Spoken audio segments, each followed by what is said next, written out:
Assalamualaikum warahmatullahi wabarakatuh. Bismillahirrahmanirrahim. Alhamdulillahi rabbil alamin. Wassalatu wassalamu ala asrafil anbiya'i wal mursalin Sayyidina Muhammadin wa ala alihi wa ashabihi ajma'in. Rabbi israh li sadri wa yassir li amri wahlul 'uqdatam min lisani yafqahu qawli, amma ba'du. Sahabat iman, sahabat El Syarif yang dirahmati Allah Subhanahu wa taala. Pertama-tama marilah kita panjatkan puji syukur kehadirat Allah Subhanahu wa taala sampai pagi hari ini kita semua masih diberi nikmat sehat jasmani dan rohani sehingga dapat berjumpa dalam kajian hadis Arba'in Nawawi, kajian hadis yang keempat, yaitu tentang penciptaan manusia dan takdirnya. Mudah-mudahan membawa manfaat serta barokah dalam kehidupan kita dunia sampai akhirat. Amin ya rabbal alamin. Salawat serta salam semoga terlimpahkan kepada junjungan kita Nabi Muhammad SAW, segenap para kerabat, sahabat dan pengikut-pengikutnya ila yaumil qiyamah. Baik, hadis keempat di dalam hadis Arba'in Nawawi saya bacakan an Abi Abdurrahman Abdullah ibni Mas'ud radhiyallahu an qala haddatsana Rasulullah sallallahu alaihi wasallam wa huwa shadiqul masduq inna ahadakum yujma'u khalquhu fi batni ummihi arba'ina yawman nutfah summa yakunu alaqatan misla dzalik summa yakunu mudghatan misla dzalik summa yursalu ilaihi al-malaku fayanfukhu fihi ar-ruh wa yu'maru bi arba'i kalimatin bikatbi rizqihi wa ajalihi wa amalihi wa saqiyun aw sa'idun fa wallahi alladzi la ilaha ghairuhu inna ahadakum la ya'malu bi amali ahlil jannah hatta ma yakunu bainahu wa bainaha illa dhira'un wa yasbiqu alaihi alkitab fa ya'malu bi amali ahlin nar fayadkhuluha wa inna ahadakum la ya'malu bi amali ahlin nar hatta ma yakunu bainahu wa bainaha illa dhira'un wa yasbiqu alaihi alkitab fa ya'malu bi amali ahlil jannah wa yadkhuluha. Rawahul Bukhari wa Muslim. Di situ dijelaskan tentang bagaimana proses penciptaan manusia oleh Allah Subhanahu wa taala serta takdirnya. Para pemirsa, sahabat iman, sahabat El Syarif yang dirahmati Allah Subhanahu wa taala. Di dalam hadis itu disebutkan bahwa Rasulullah sallallahu alaihi wasallam yaitu disebut sebagai as-sadiq al-masduq. As-sadiq berarti yang benar, ya. Wal masduq serta al-masduq yaitu yang dibenarkan. Artinya bahwa apa yang beliau Rasulullah SAW sampaikan bahwa semuanya adalah kebenaran dari Allah Subhanahu wa taala dan itu dijamin, ya, karena apa yang Rasulullah SAW sampaikan adalah semuanya wahyu dari Allah Subhanahu wa taala sebagaimana disebutkan dalam firman-Nya wa may yantiqu 'anil hawa in huwa illa wahyun yuha, bahwa apa yang terucap dari lisan Rasulullah SAW semuanya adalah dari Allah Subhanahu wa taala sebagaimana itu wahyu, ya, baik al-marwi ataupun al-munazzal, apakah itu yang diturunkan sebagaimana Al-Quran ataupun yang diriwayatkan sebagaimana hadis. Oleh karena itu kita punya kajian namanya kajian tafsir, ini tentang wahyu yang Allah Subhanahu wa taala turunkan, dan kita juga punya kajian hadis, ini berkenaan dengan wahyu yang diriwayatkan. Para pemirsa, sahabat iman, sahabat El Syarif yang dirahmati Allah Subhanahu wa taala. Kemudian beliau menyebutkan dalam hadis itu, inna ahadakum yujma'u khalquhu fi batni ummihi arba'ina yawman nutfah. Jadi artinya bahwa Allah Subhanahu wa taala dalam menciptakan makhluknya sebagaimana manusia itu dengan proses sebagaimana Allah Subhanahu wa taala menjadikan pertama kali prosesnya yaitu berupa nutfah. Nutfah di sini adalah setetes air inah, ya, ada setetes air atau yang disebut dengan mani. Ya, itu selama 40 hari. Selanjutnya semuanya kunu ala kota misla dzalik. 40 hari kemudian ya, proses dari nutfah ini kemudian menjadi alaqah, di mana alaqah artinya adalah segumpal darah. Semuanya kunu mudghatan misla dzalik. 40 hari kemudian proses dari nutfah yang kemudian menjadi alaqah, kemudian dari alaqah menjadi mudghah atau yang disebut dengan segumpal daging. Summa yursalu ilaihil malaku fayanfukhu fihi ruh.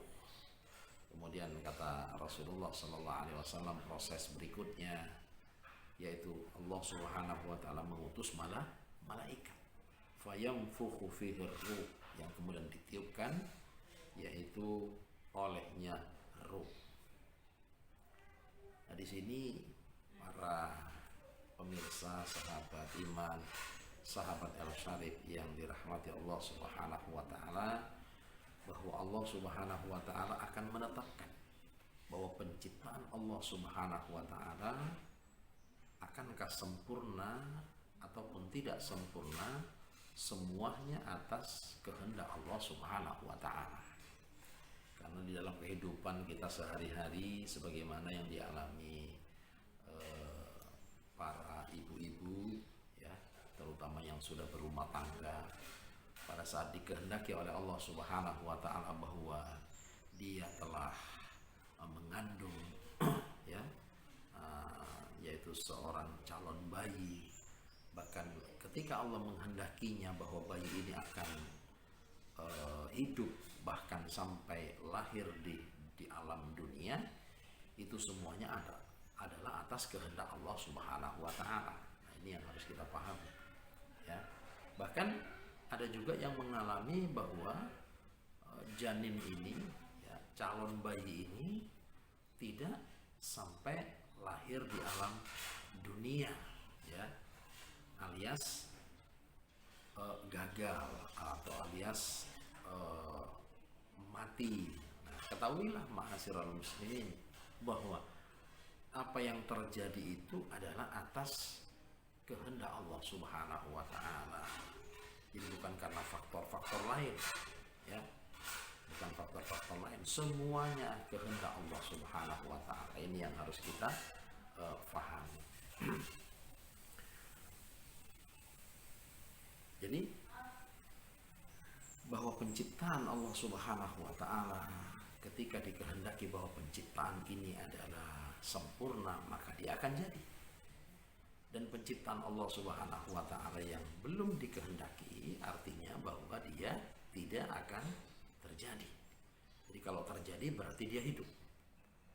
Dan kalau tidak terjadi atas kehendak Allah Subhanahu wa taala, maka dia mati.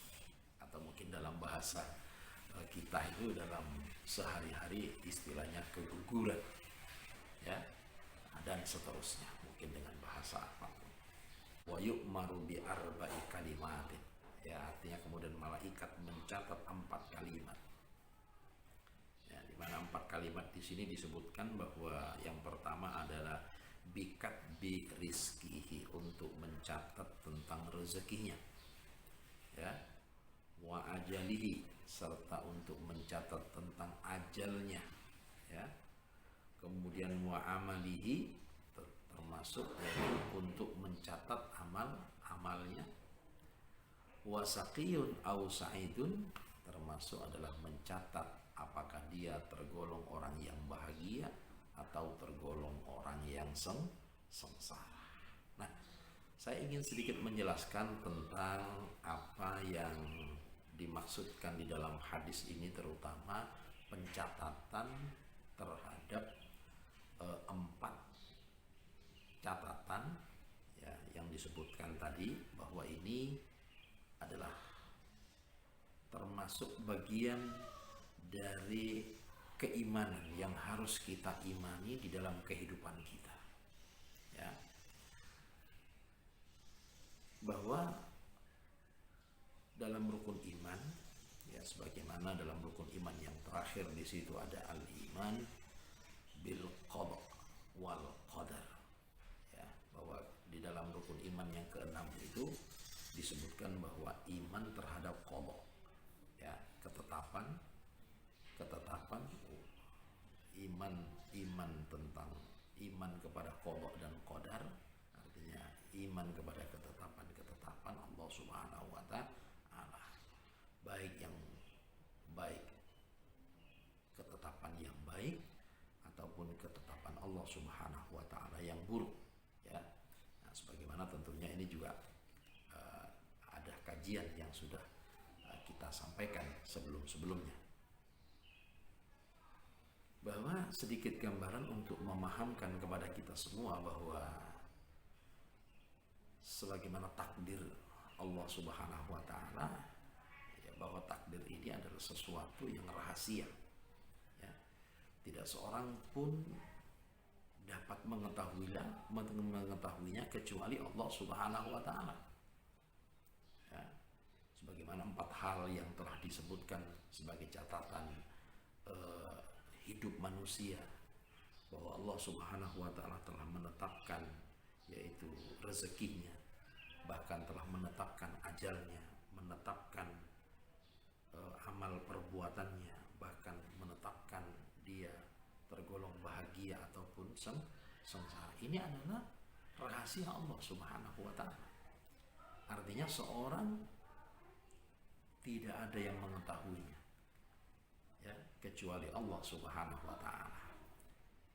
Dan sedikit untuk mendapatkan gambaran tentang takdir ataupun rahasia Allah Subhanahu wa taala ini, bahwa apa yang disebut dengan takdir ataupun rahasia Allah Subhanahu wa taala ini semuanya berkaitan dengan Allah. Bahwa yang disebut dengan rezeki, yang disebut dengan amal, ya, itu semuanya ada pada Allah Subhanahu wa taala. Ya. Kalau kita umpamakan sebuah ciptaan manusia, ya, artinya ciptaan manusia itu buatan manusia.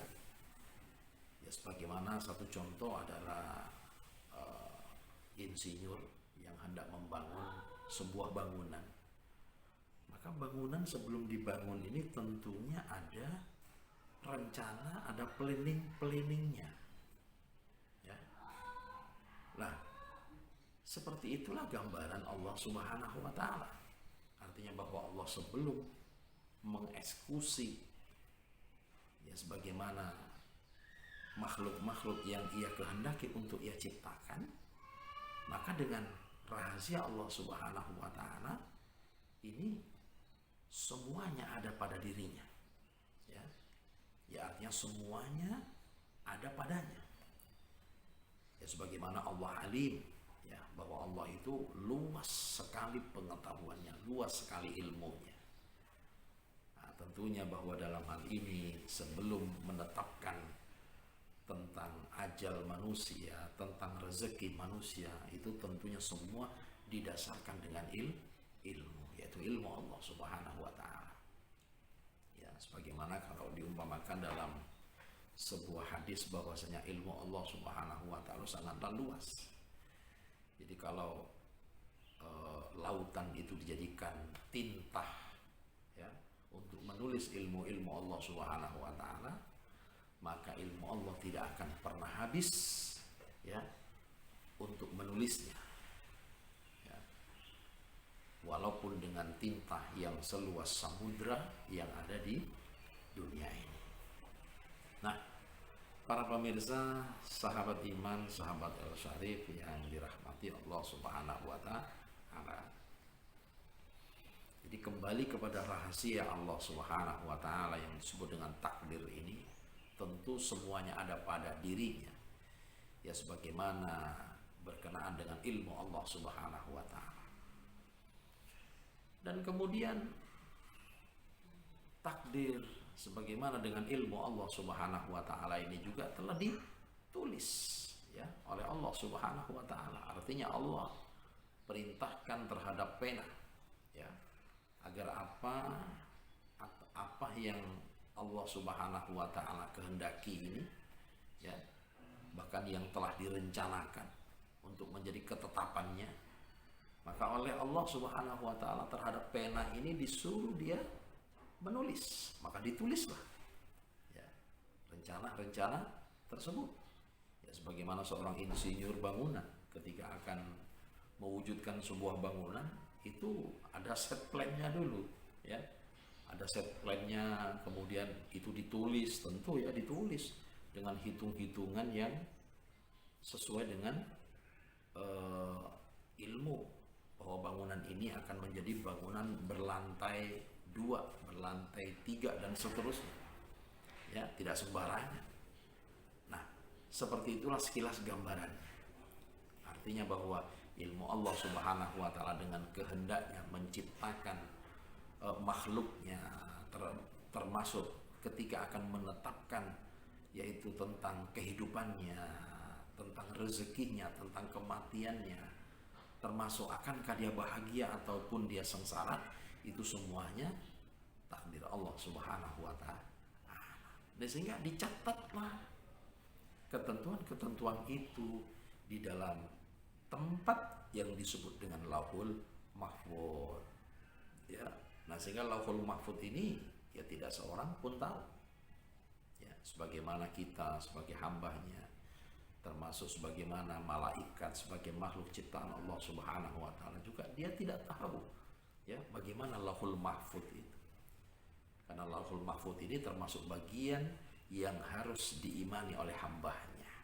Maka sepatutnya sebagai seorang yang beriman kepada Allah Subhanahu wa taala yang mengetahuinya, kemudian mengimaninya, dan semata-mata untuk menjadikan kita ini tawadu ya, bahkan semangat untuk beribadah kepada Allah Subhanahu wa taala melalui keimanan kita kepada Allah Subhanahu wa taala atas segala ciptaannya.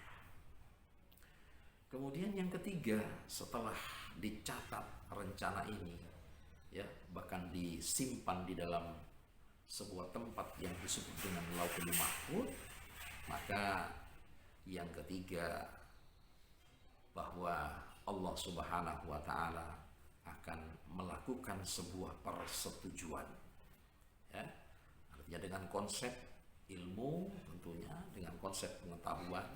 Maka disinilah kenapa Allah Subhanahu wa taala ketika menurunkan pertama kali wahyu Al-Quran, yang diturunkan pertama kali adalah Iqra, artinya baca, karena ini berkenaan dengan pengetahuan ya. Nah, tentunya pengetahuan ini ya sebagaimana ada tulis menulisnya, jadi tidak semata-mata kemudian ilmu itu datang melekat masuk di dalam diri manusia, tidak mungkin ya. Tentu dengan proses, sebagaimana proses ini disebut dengan al-ilmu bil kasbi ya, artinya bahwa ilmu yang tentunya dengan proses manusia mendapatkannya. Jadi tidak ujuk-ujuk datang kemudian menjadi pengetahuan kita, sebagaimana dengan istilah lain itu adalah ilmu laduni ya, enggak lah ya. Kalau petunjuk Allah Subhanahu wa taala itu kan ya alamal insana malam ya alam ya. Jadi artinya bahwasanya Allah Subhanahu wa taala memerintahkan kita membaca Iqra bismi rabbikal ladzi khalaq, khalaqal insana min 'alaq, Iqra wa rabbukal akram ya, 'allamal insana bil qalam, 'allamal insana ma lam ya'lam. Ya, itu prosesnya. Jadi 'allamal insana bil qalam, bahwa Allah Subhanahu wa taala mengajari manusia melalui pena ya. Kemudian 'allamal insana ma lam ya'lam, dan ada juga yaitu pelajaran pengetahuan Allah Subhanahu wa taala sebagaimana yang tidak melalui proses belajar.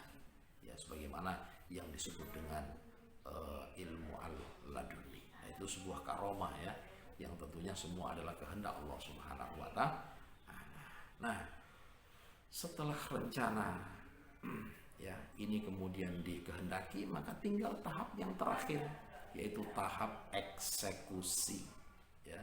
Artinya tahap penciptaan ya, sebagaimana terjadinya makhluk-makhluk yang Allah Subhanahu wa taala ciptakan. Nah, pemirsa, sahabat iman, sahabat El Syarif yang dirahmati Allah Subhanahu wa taala, yang terakhir di dalam hadis itu Rasulullah sallallahu alaihi wasallam menyebutkan, fa wallahilladzi la ilaha ghairuhu. Ya. Kata Rasulullah sallallahu alaihi wasallam, demi Allah ya, yang tidak ada Tuhan selain Dia, inna ahadakum la ya'malu bi amali ahlil jannah hatta ma yakunu bainahu wa bainaha illa dira'un. Ya, bahwa tidaklah seorang di antara kamu sekalian yaitu melakukan perbuatan-perbuatan ahli surga hatta ma yakunu bainahu wa bainaha illa dira'un. Sehingga dengan perbuatan ahli surga ini dikatakan di dalam hadis itu bahwa orang yang berbuat amalan ahli surga ya dengan surga itu diumpamakan bahwa antara dia dengan surga itu jaraknya tinggal 1 dhira saja ya. Ya, artinya 1 dhira saja ya. 1 dhira itu ya sekitar setengah sampai 1 meter lah ya. Artinya bahwa dengan amal kebaikan ini maka insya Allah ya seseorang akan dikehendaki untuk masuk ke dalam surga, seperti itu gambarannya. Sebaliknya juga begitu ya. Sebaliknya juga begitu, ketika dia melakukan amal perbuatan yaitu ahli neraka, orang-orang yang akan dimasukkan Allah Subhanahu wa taala di dalam neraka, maka antara orang yang mengerjakan amalan-amalan ahli neraka dengan neraka ya jaraknya setengah sampai 1 meter ya. Artinya dia akan masuk ke dalam neraka, tentu atas kehendak dan izin Allah Subhanahu wa taala. Namun di sini dicatat ya, bahkan disampaikan oleh Rasulullah sallallahu alaihi wasallam, fayasbiqu alaihil kitab. Ya. Artinya bahwa seperti yang tadi saya sampaikan, di mana proses yang disebut dengan takdir atau sebagai rahasia Allah Subhanahu wa taala itu kan satu pengetahuan ilmu Allah Subhanahu wa taala, bahwa ya tidak ada yang tahu masalah takdir ini, masalah rahasia ini kecuali Allah Subhanahu wa taala. Tapi yang pasti itu atas kehendak Allah Subhanahu wa taala. Apa yang harus kita lakukan dalam kehidupan kita ini? Ya, tinggal manusia berusaha dan selalu meminta kepada Allah Subhanahu wa taala. Sebagaimana dalam doa-doa yang kita panjatkan, tentu kita minta, ya Allah, berikanlah kami umur yang panjang. Ya, artinya umur yang panjang di sini umur yang tentunya dapat bermanfaat untuk diri kita, ya, untuk kehidupan kita di dunia saat ini, bahkan sampai di akhirat. Nah, itulah yang kita panjatkan kepada Allah Subhanahu wa taala. Bahkan di dalam doa yang kita panjatkan, kita juga mohon kepada Allah Subhanahu wa taala, ya Allah, ya, matikanlah kami dalam keadaan husnul khatimah. Itu semuanya adalah upaya-upaya ya dalam takarrub kita, dalam munajat kita kepada Allah Subhanahu wa taala, yang tentunya selalu kita ikhtiari dengan usaha-usaha yang baik, karena usaha-usaha yang baik inilah yang insya Allah akan membantu untuk mengantarkan kita meraih husnul khotimah serta ridho Allah Subhanahu wa taala dan nikmat-nikmat surganya sebagaimana dijanjikan kepada hamba-hambanya yang beriman kepada Allah Subhanahu wa taala. Mudah-mudahan termasuk kita semuanya. Demikian para pemirsa, sahabat iman, sahabat El Syarif, semoga bermanfaat berguna bagi kita semuanya. Saya akhiri, billahi taufik wal hidayah wal ridha wal inayah. Allahul musta'an ila sabilir rahman. Assalamualaikum warahmatullahi wabarakatuh.